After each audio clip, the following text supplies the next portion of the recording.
When I grow up, I would like to be a pilot. This is the pilot now. Yeah, this is the pilot. Let's go. Uh, Hello viewers. This is Sankodan. Once again, welcome to Enlightening the Third Eye. And today we are very happy and we are still continuing with our topic, a slave in his own or in your own country, being a slave in your own independent country.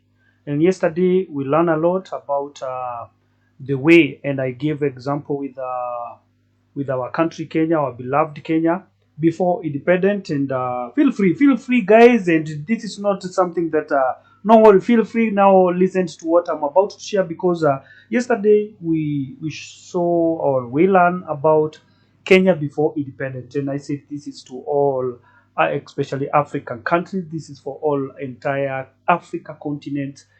So before independent and after independent, now it's what we are going to learn today, and I'm very happy to continue with this as slave in your own independent country. This topic is very great, and it will help you discover yourself or to discover ourselves as a nation or to discover as ourselves as people, the owner of the nation, if surely we are slaves or we are still slaves in our own independent country.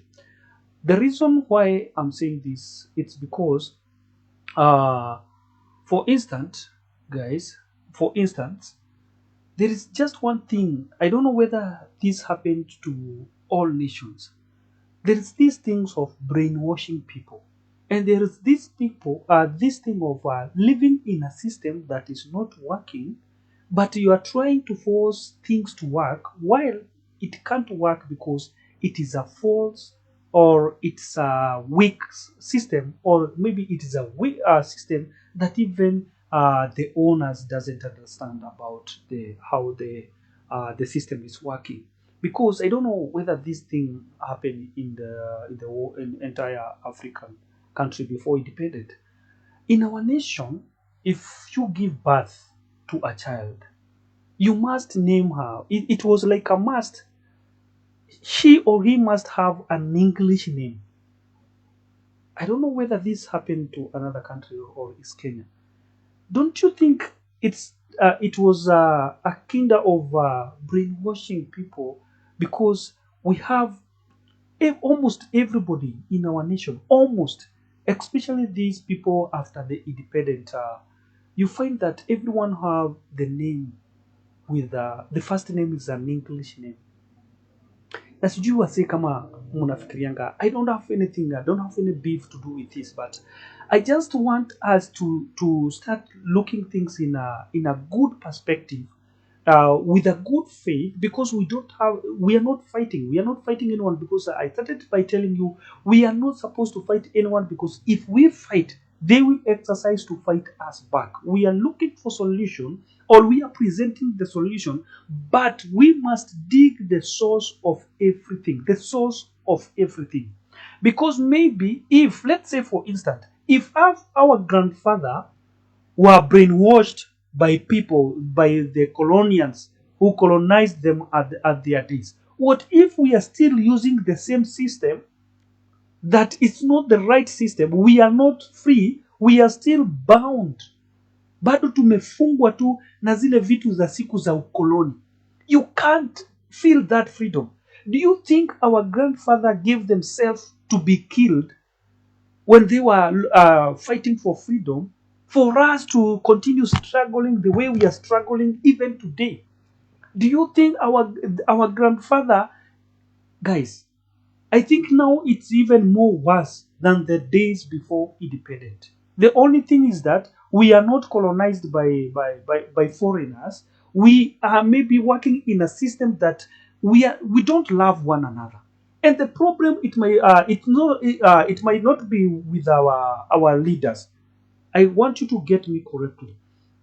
Unaweza pata ya kwamba hata viongozi wetu, kulingana na vile ambavyo wanavyotia jitihadi za kuweza kuongoza nchi yetu, lakini ile system ambao wanatumia, system peke yake, system ambao wamejitengenezea, And this is when nataka tuingie sasa katika constitution ya 2010 ndio tuweze kuelewa, kwa sababu the reason why I'm saying this, some days back we had our president and our prime minister, former prime minister Raila Amolo Odinga, William Samoei Ruto and all leaders, and walikuwa nasema ya kwamba we are the government, we people, we are the government.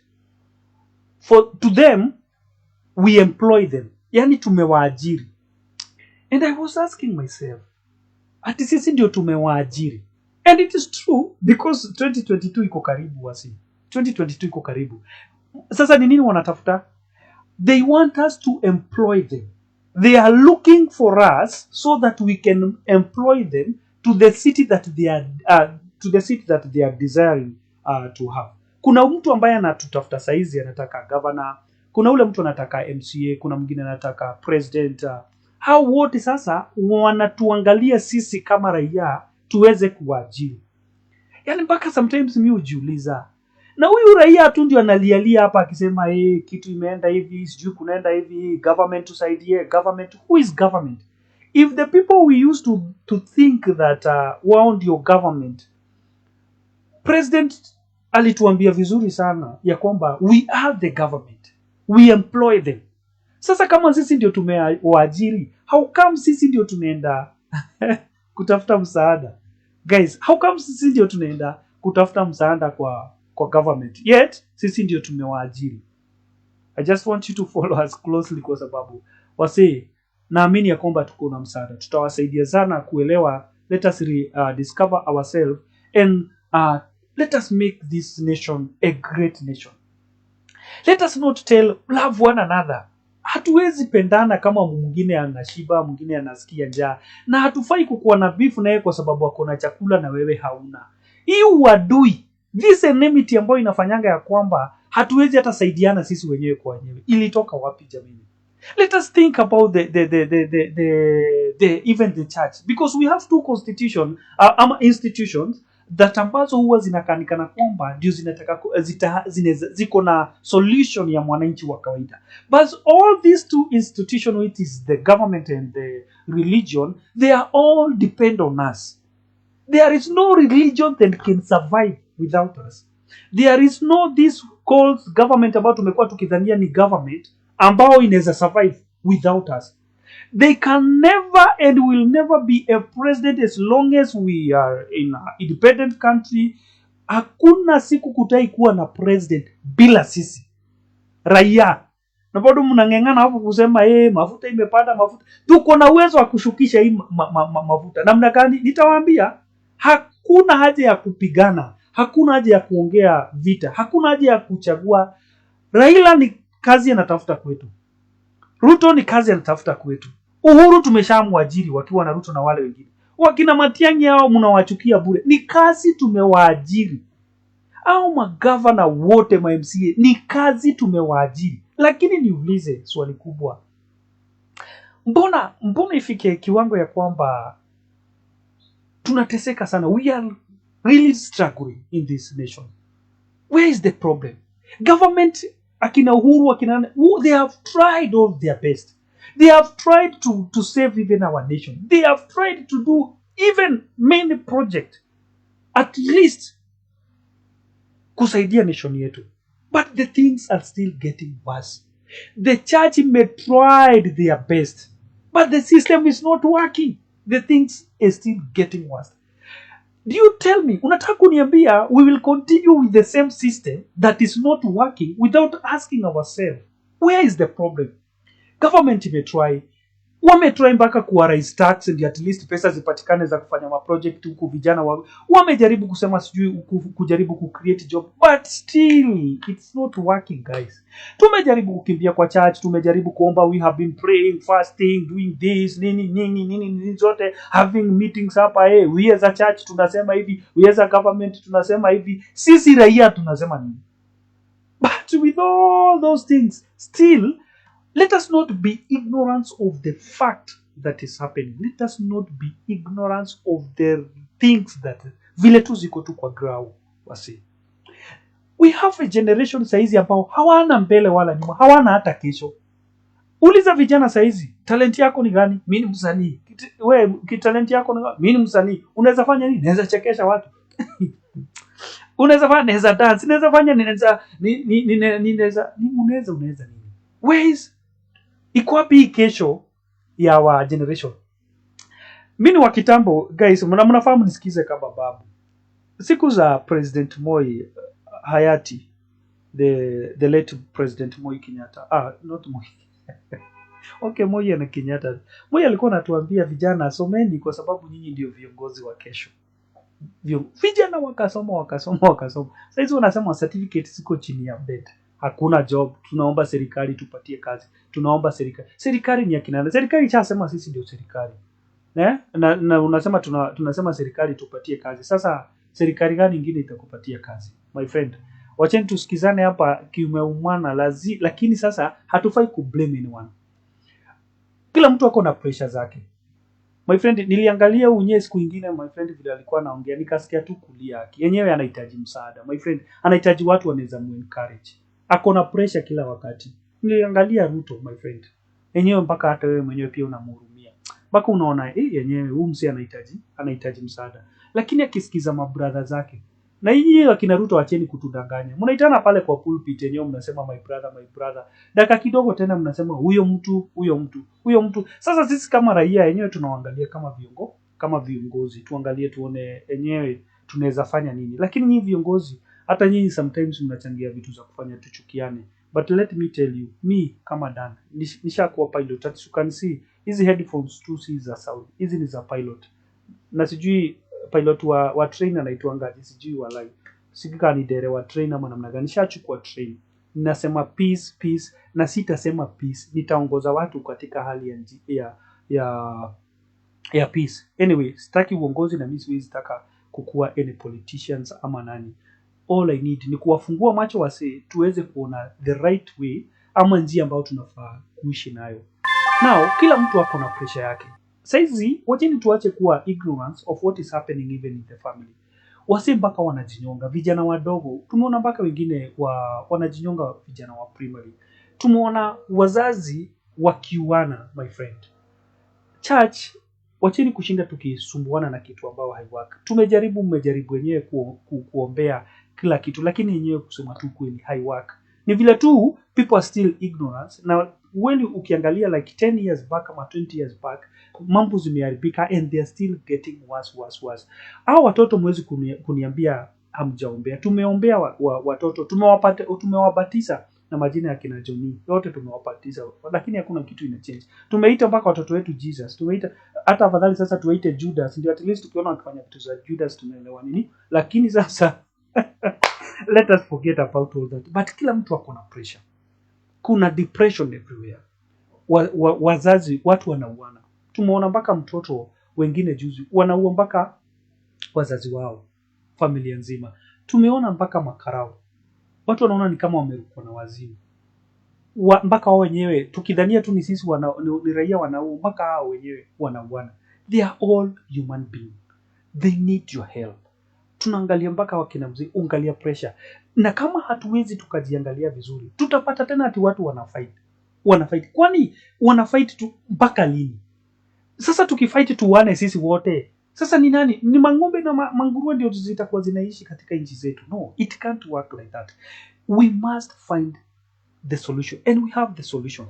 Na hatutafight. Na mimi siwaambia ati hatutafight. Nitawapia the reason why hatutafight. Nitawapia the reason why. And if you get this reason, trust me, hautafight. Hatutawahi fight. Kama hao viongozi wote wanakuja kutafuta job kwetu, wanataka tuwa employ. Saizi Ruto anataka tumuemploy akuwe president.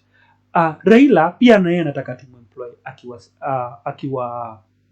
akiwa president. Magavana na wale wengine. It is a high time now we kama masource wa kuemploy hawa wase. It is a high time now we as a boss to agree on the things that they will be done by these employees. Lazima. If sisi ndio viongozi, if we are the government, It is not a time to criticize. Kama government wamefanya, let me call them government. Kama government ya Uhuru Kenyatta ile kitu imefanya, amejaribu, mimi najua there is no way Uhuru Kenyatta, unless Uhuru Kenyatta kuwe ni wazimu, there is no way president ambaye tumemchagua anaweza kuwa tihana haja na Kenya. There is no way. But opponent wake lazima ataanza kusema, oh, this guy is bad, this guy is the someone who is leading. Yeah, there is no way William Samoei Ruto, our DP, there is no way unaweza kuwa anachukia Kenya. You know, hawezi kuwa hana haja, anataka watu tusidanganyane. There is no way ati Rao, my friend, there is no way ati Rao anaweza taka pana wa Kikuyu wauliwa ama nini, wafanye nini. There is nothing like that. The normal Rao I know, the normal Unye I know, and the normal naitwaje Samuel Ruto I know, and the other akina Weta akina nani, my friend, ni depression inafanya wazito wakikimbia hapa wakijaribu. Ni depression wase, na nani wanawapatia depression? Ni sisi tu. Kwa sababu nini? Hatuwasaidii. You can't even advise a president. Hati kwa sababu gani? Hako na advisors wake. Juzi wengine wanasema advisors wa president ndio wabaya. When will we stop blaming one another and bring solution? Hakuna vile utakuja kuniambia ni Ruto mbaya, ni Raila mbaya, ni nani fulani, without bringing the solution. Sasa blame game, point of finger here. When will we table the solution? If the game is blaming one another. So after that, what will happen? Tutafight. Okay, tuanze fight saizi. Unye ndio mwenye security, my friend, mutawekelewa marugu kesho nasikia fulani alivunjika mkono, fulani alifanyika ABCD. Nyinyi ndio mmefanya apeane order. Kwa sababu gani? Fulani amesema, mkaamka kule mkatoa mawe mkaanza kupigana. Hata mimi naweza sema kama atuoli siezi. But the solution, it is what we want. This depression is everywhere. Hata kama wewe ni president ongea tu kweli. Kama unanga pressure. Ruto, the same thing. Rao, mnakuanga. The same thing, unaona pressure inafanya wase, depression zinafanya wase wanauana katika familia. Hebu nikupatie good example. Mzee ametoka kwa hao. Don't forget tuko time ya corona. Mzee ametoka kwa hao. Ameenda kusik job. Maana mali alikuwa anafanya job, kitu ili happen ikafungwa kwa sababu ya hizi corona. We all know that, but being ignorant even of yourself ndio inaleta shida. Mzee ameenda kutafuta job. Mazee amekosa job. Baada ya kukosa job, ndio hiyo tena akirudi nyumbani akakumbuka ako na watoi na wanahitaji kukula. Unajua tumbo wenyewe inanga adabu. Kama kuna kitu inanga adabu dunia hii ni tumbo. Whether ulipata ama ulifanya namna gani, itahitaji tu kukula unless uko mgonjwa. Mzee amekuja home. On his way to home akapata kweli hakuwa na do. Hakupata job. Akapigia mzee fulani tu simu. Akamwambia fulani, watoto wangu wanaweza lala njaa, niokolee tu sultani. Ule naye juu bado ako na masaibu zake na mashida zake, akamwambia my friend, mimi labda nipate tu so moja. Akachukua ile so moja akasukumia ule mzee. Haya, mzee kufika home, I'm talking about a daddy, a good daddy, because alikuwa ameenda ndio atafute. Hakuna daddy hata mmoja hivi ambaye anaweza kuwa ati hajali watoto wake wanalala njaa. Kuna shida mahali. Hakuna mama hata mmoja ukweli. Ukiona mama ameua mtoto na hakutoa hiyo ball, there is a reason. Depression iko juu wase. Ukiona mzazi mzaemu baba ameua bibi yake na watoto, na juzi tu alikuwa anamuita sweetheart hadi, will you marry me? The following day tena amemuua. There must be a reason. Depression in our nation. Na ile kitu inaleta shida, it is kwa sababu tu ya food na nini. Okay, let's go back to ako ka story kadogo, because nataka tu tusaidiane wasi. Nataka tu kuamsha. I just want to awaken you at that time. I want us to bring a great change in this nation. I want us to make this nation a heaven place. I want us to help even our leaders. I want us to create peace by our own. Then our leaders hawatashida kusema peace. They are saying this because hata wao wenyewe wana feel insecure. They are feeling insecure. They thinking even someone anaweza kuwaua, my friend. Hey, mzee ameenda home. Back to story. Leo naweza kuwapatia story, but I just want you to catch up what I'm trying to say, ndio tuweze kuelewana. Leo mzee amefika home. kwenda kupatia bibi yake sweetheart so moja. Sweetheart yake, hii ni nini? Itatosha nini? Kitu namba 1, ati baba Brayo, unajua mastori za kina Brayo. Baba Brayo, hii ni nini? So moja kusema kweli itatosha nini? Anaanza, mtoto anahitaji nguo ama school fees, sijui nini. Baba Brayo kusikia hivyo, anastukia kabrayo kametokelezea hapa. Daddy, teacher alisema tusiende kesho bila school fees. Kama sio hivyo, sitafukuzwa. Haya, daddy anakaa hivi. Sile bibi tu anamsomea hizo moja itatosha nini? Na ni ukweli haitoshi, unga ni 150. Sijui nini. Dada kidogo daddy amesuba hapo anajifanya ski. Akasoma news. Mafuta imepanda, gasi imepanda, kitu fulani. Na huku nyuma yake TV inasema mafuta imepanda. Huku nyuma mama bibi wife anasema imia itatosha nini? Mafuta imepanda. Brayo school fees. Daka kidogo kwa news magoha ndio huyo. Watoto wote wasikwe nyumbani. Tutawashika nyinyi wazazi. Sasa kamzee hapa anaanza kuchamuka tu huko ndani. Hakuna mtu ambaye anamuencourage. Hakuna mtu ambaye anamsikiza. Magoha amesema ukipatwa kama mtoto wako nyumbani, my friend, utapata cha mtemakuni. Mwalimu amesema huyu mtoto kama ana school fees, kesho anafukuzwa. Bibi hapa nyumbani amesema ya kwamba 100 itatosha nini? Petros manamba pale bahati ya mzee ulikuwa umefika home. Hiyo so haingefika home. Gari imepandishwa bei kwa sababu mafuta imepanda. Sikupenda kwao. Makanga madere umepandisha nini? Simuweke gari maji. And I think government tunafaa tulete nini gari za solar. Tutaongea kama za China ziletwe za solar. At least bei haitakuwa juu, hakuna mafuta, tutatumia solar. And we have to upgrade our skill. And I believe in this nation we have gifts that we can uplift, my friend. Kesho tuanze kutembea na gari za solar. Or else nitaenda China waseni nitawaletea. So unajua tu kule China hakuna kitu inakosekananga. Now, humse akiwa na hizo pressure zote, what do you expect? Na hakuna mtu anamuencourage. Vitu tu zinachipuka. My friend, dakika ya kuchukua panga ni ndogo sana.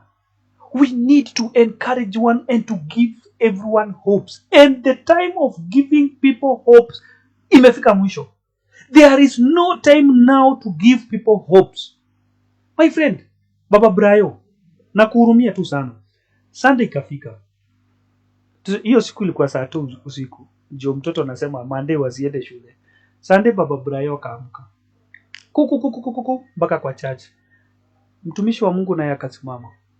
Usikuje nyumba ya baba mikono mitupu ama miguu mitupu. Unajua hata Baba Brayo amekuja na zile ma KDA. Mnazitanga aje? Sijui madoa hizi masilipasi zingine ziko hapo zuma KDF. Sijui KDF I think ni keki. Anyway, hizo mnazielewa. Sasa Baba Brayo akaambiwa usikuje nyumba ya baba mikono mitupu. Biblia inasema usikai kanyaga hii nyumba kama hauna kitu. Hii nyumba ni kitu. Na ukitaka kubarikiwa, usikai kula, lazima upresent tithe. Sisemi tithe ni mbaya. Kitu tutakuja kujua hizo vitu baadaye. Akasema. Baba Brayo, mama unajua alimurushia ile so. Sio mama tu mnajijua, hii si story ya kushinda. Hii ni story tu mnajijua. Mama Brayo kamrushia hiyo 100. Hata wewe unaweza panga. That is the voice in the house. Hata wewe mwenyewe unaweza panga. Baba Brayo ndio huyo. Akakumbuka yenyewe ndio Mungu anibariki. Hii 100 ninafaa kutoa tithe. Kwa duka ya Musioka karanga nipatie change ya hivi na unipatie 50 ya coins. Kufika tu kuitisha tu 50 ya coins, Musioka akamwambia mtoto wako alikuwa amechukuliwa, mama yako alikuwa amechukua maziwa hapa ya 20 bob. Na keki ya 20 bob akienda shule. Nikate hapa. Baba Brayo bila kujua akasema akadhania na ameambiwa atapewa mkate na makeki. Hii dunia ina mambo, my friend. Sasa Baba Brayo ndio huyo. Kuenda kurudishiwa ni 70 bob. Akauliza, nimekupatia 100 unipatie cheche. Unajua hata kama ni wewe kwa miguu ya Brayo, unajua tu vile mnachizingi. Hata unapigiwa mahesabu ambazo hazielewi. Akarudishiwa 80 bob. Akapata sasa ndio vikapu ya bibi ya sadaka pia pale inapitishiwa. akashindwa sasa, nitatoa tithe ya 8 bob ama nitatoa tithe ya ile 100 ambayo ilikuwa ni 10 bob. Ni Baba Brayo. Baba Brayo tu akasema, na bibi alimwambia hiyo pesa si kitu. Sasa ako na 70 bob. Na ukumbuke alirushiwa ikiwa 100. Umzae ndio huyo. Akaachana na, akaangalia kikapu hivyo, ikapita ikaenda. Mpaka najiuliza nirushi. Unajua mapasta hata nyinyi sometimes kubalingi, sometimes washirika wengine wanachukua pesa badala ya kutoa. These people sometimes they really need that money. Sisa kila siku tu atiwekeni hiyo pesa kwa kikapu tu alafu ziende pale pasta sijui nini. Na sina ubana nyinyi pasta. Sometimes hao washirika wenu wanahitaji hizo pesa more than you think. Wewe unaweza kuwa hata mtoto wako at least anasomea shule ya maana kama Lakewood. Unajua Lakewood ni shule ya maana sana, unaona? Na wewe hapa mtoto huyo anasoma kwa kanjo. Ni suruali tu anafaa, si suruali, kinyasa tu inafaa anunulie mtoto arudi shule. Na wewe tena umemwambia usikanyage nyumba ya baba bila kitu. Baba Brayo wakati tu alikikapu ilipita hivi na hakutoa, walai anadhania ni Mungu amemuradi kwa sababu hata hatoagi tithe. Lakini zile pesa hazitoshi. Na niko sure Baba Brayo akirusha mkono at least achukue 200 juu bibi alimrushia 100 kwa hiyo kikapu. Walai ashas, wacheni kwa acting kama ma security. Junyi unaweza beba Baba Brayo juu. Na finally Baba Brayo akarudi nyumbani na 70 bob. And you still guys, you are still asking depression zinatokanga wapi? When Baba Brayo amejitia kitanzi, sasa hiyo ndio tunakusanyika kwa maombolezo. Alikuwa mzee wa maana, alikuwa mzee wa nini? Na kumbe hata wengine Mama Brayo usijali, tutaku encourage. Kumbe hata mwingine sasa pika budget. Hii bibi yako na shape na kaja, amenyorosha kiasi gani? Unaweza chukua huyu bibi ama namna gani? Kumbe encouragement zingine tena ni za kutumia Mama Brayo. Mama Brayo tena baada ya kukaa ametandikwa ball, ajui vizuri kama ni ya Kasioki ama ni ya Kamau ama ni ya nani, wakiendelea kufarijiwa na kutafutiwa. Mama Brayo tena akashindwa kusomesa akina Brayo. Mama Brayo tena ameamuka ndio hiyo. All those story you know them. Akashika akina Brayo akanyonga na wakajua. Kesho tena hatujui ni nini. Mapasta, men of God, ni mapepo. Pepo ya nini? Tunakatana na kifo ya kifo. Kifo ya kifo ni gani? Surely this is not about that. Tumekemea. Ask me guys. Tumekemea. Tumeishi mpaka huko zinaitwangu aje? Prayer center. Mpaka nikafungua zingine. Si ati hazi work. Nilitoka fasting siku moja, nitakuja kuleta my wife hapa. Tutakuwa na live hapa. My friend. Tutafanyika hapa. This is real. We need to heal one another and to help one another. Kufika home. My wife, niliponea chupu hivi ningekufa. It is true, nitamlete hapa. Remind me that wakati tutaanza live discussion hapa. My friend, na nimetoka prayer center. Thank God, I am a winner. Ukiniona hapa, nimewin a lot of battles. And this is why I say, the solution, it is the only key. The solution is the only key. If ni depression, hizo stories are kukataliwa na bibi, kurushiwa pesa, kutukanwa for nothing, tried all your best. Nimepitia hiyo. If it is the plan ya bibi kutaka kusanya watu wakuue juu ya ABCD, nimepitia hiyo. Even kila kitu ambao inaleta depression inafanya watu uane, nimepitia. I will share my life, my life story, my true life story here, so that nikuambie kwa nini niliwin hiyo battle. Why am I calling myself saying that I have the solution? I have passed through hell. I was living there. My camp was there. Kuna siku singejua hell ni nini, because the life that I was living, it was hell by itself. Ungeniambia tena ati wakati Mungu atakuja kama wewe ni mtenda dhambi utachomwa, ningesema heri anichome saizi nikiwa mtakatifu maskini ambaye anaishi hell kuliko hizo siku. Now, my point is this, because maybe unaweza dhania tu ni to story. See to story. I know where I'm heading and I know wale watu ambao tuna deal now in this nation. Na nimekuambia siku ya leo, president needs our help. Everybody needs our help. What I want us now kumulika sana, because the government wametuita government.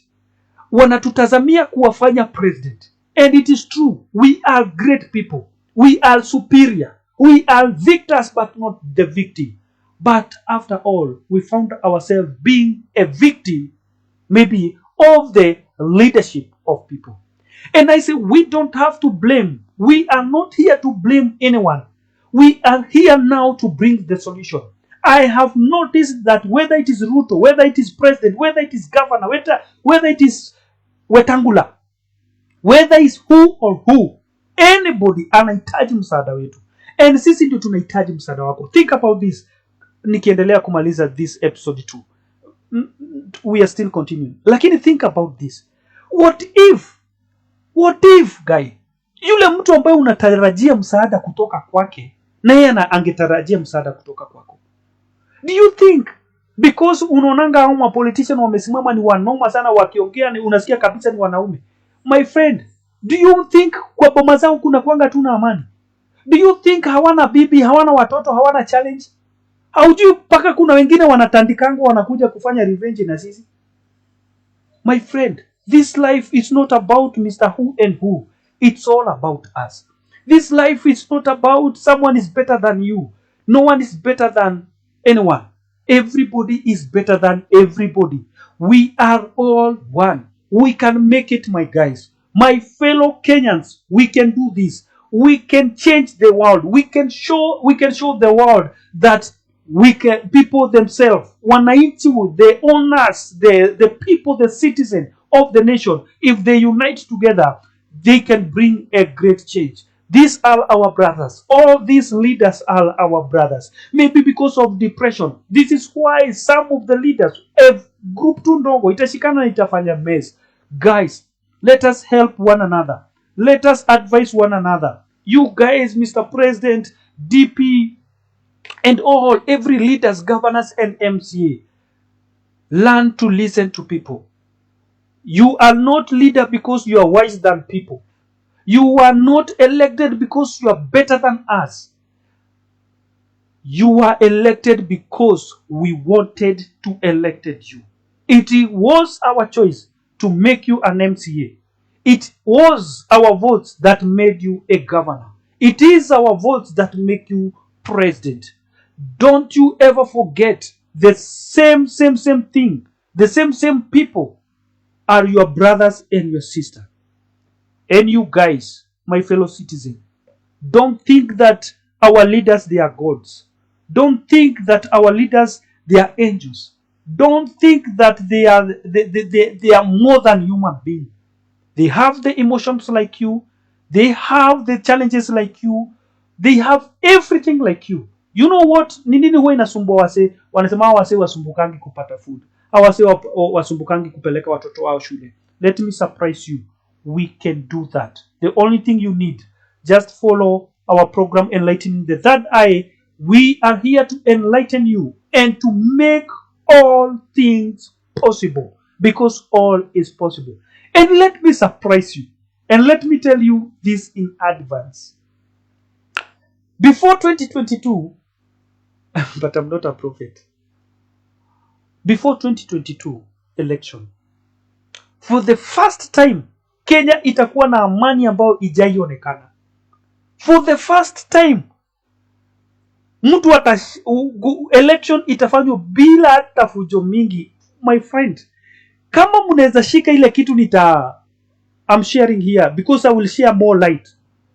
There is no single day in 3 years coming. No, even 3 years iko mbali.